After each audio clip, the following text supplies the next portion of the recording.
જે કાર્યકરે ઝાપટ મારી હતી ને એ કાર્યકર જ અમારા હતા. ઈસુદાનભાઈ એમ કહે છે કે અમે એને ઓળખતા નથી, પણ મને ખબર છે અમે ખુરશીઓ હકેલવામાં હતા ને ખુરશીઓ ગોઠવવામાં હતા. એટલે આ લોકો એના રોટલા રાજકીય શેકવા માંગે છે. અમારે જે આમ આદમીના પ્રભારી રહ્યા એના પાર્ટનર પણ છે.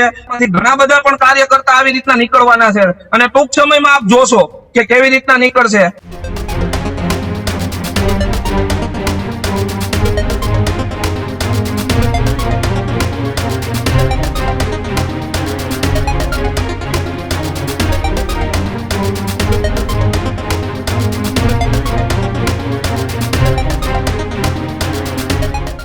તો તમે શું અપીલ કરશો આમ આદમી પાર્ટીની અંદર નવા જોડાતા લોકોને અને ગુજરાતની જનતાને અને ખાસ કરીને તમારા વિસ્તારના લોકોને?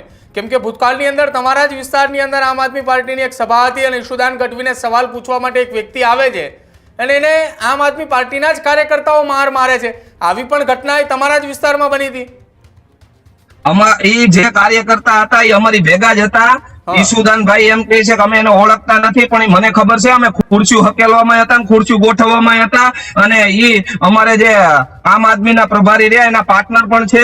એટલે આ ખોટું જૂઠાણું હિતુબા, આ સૌથી પહેલી વખત આ વાતનો ખુલાસો થઈ રહ્યો છે.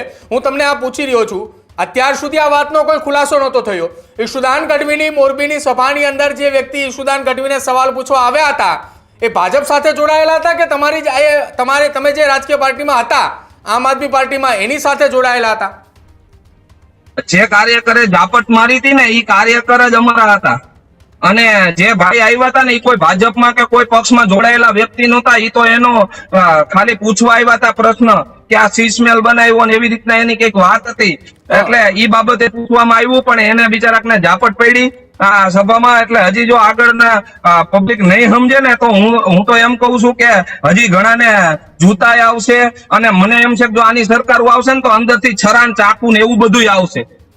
અચ્છા, એક વર્ષની અંદર એવી તો કેવી અને કેટલી ઘટનાઓ તમારી સાથે બની, અથવા તમને એવો કેવો અંદેશો આવ્યો કે આ રાજકીય પાર્ટીની અંદર રહેશું તો આને જો અથવા આ રાજકીય પાર્ટીની સરકાર આવશે તો આ પ્રકારની ઘટનાઓ બનશે? તમે કહ્યું કે છરા ચાકુઓ હથિયારો નીકળશે, ગુંડાગીરી ફેલાવાની છે. કેમ એવો અંદેશો તમને આવે છે? કેમ એવી પ્રકારની તમે ભવિષ્યવાણી કરી રહ્યા છો આ રાજકીય પાર્ટીની અંદર આ પ્રકારની ઘટના બનશે?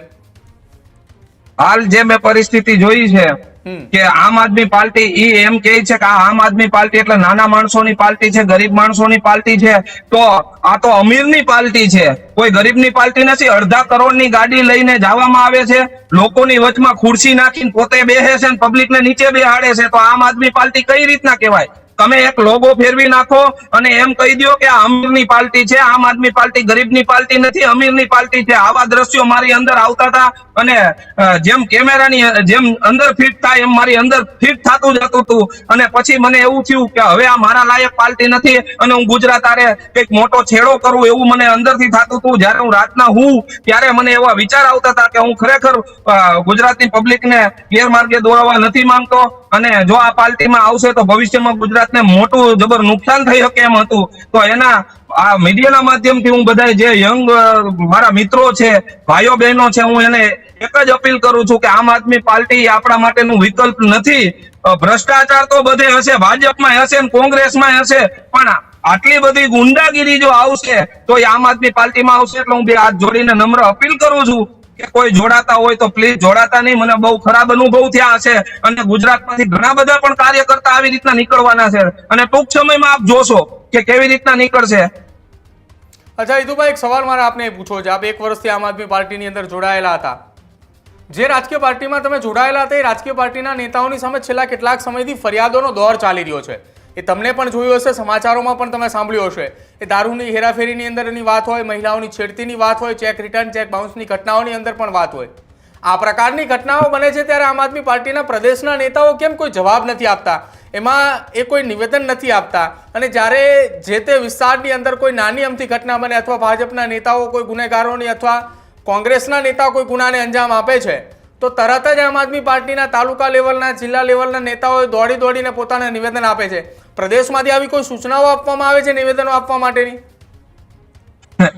સૂચના તો આમાં સાહેબ અંદર ખાને શું હાલે છે એ જ નક્કી નથી થતું. પીરસવામાં બીજું આવે છે, નીકળે છે કોથળામાંથી બિલાડા હવે આમાં શું કેવું, આજે આમ આદમી પાર્ટીની જેટલી સભાઓ છે હું માર્ક કરતો આવ્યો છું, જેટલી સભાઓ થાય છે મોટી મોટી, એમાં રાજુભાઈ કરપડા જેવા આગેવાન આજે અંદર જેલની અંદર ફિટ છે તો એને કોઈ ગણવામાં આવતા નથી, એના કઈ નામ લેવામાં આવતા નથી. હું તો પેલા એનોય વિરોધી છું અને મેં એક વિડીયો બનાવેલો હતો કે રાજુભાઈ કરપડાને મોરબીમાં તમારે સભા કરવી હોય તો રાજુભાઈ કરપડાને પેલા છોડાવવાનું કરો. જિલ્લાની ટીમને પણ કીધું હતું કે આપણે કલેક્ટર સાહેબને આવેદન પત્ર આપવું જોઈએ કે રાજુભાઈ કરપડા, પ્રવીણભાઈ રામ જેવા આગેવાન આપણા અંદર છે તો આપણે આવેદન પત્ર આપી. આજથી સુધી એવું કોઈ હુજ્યું નથી એ લોકોને.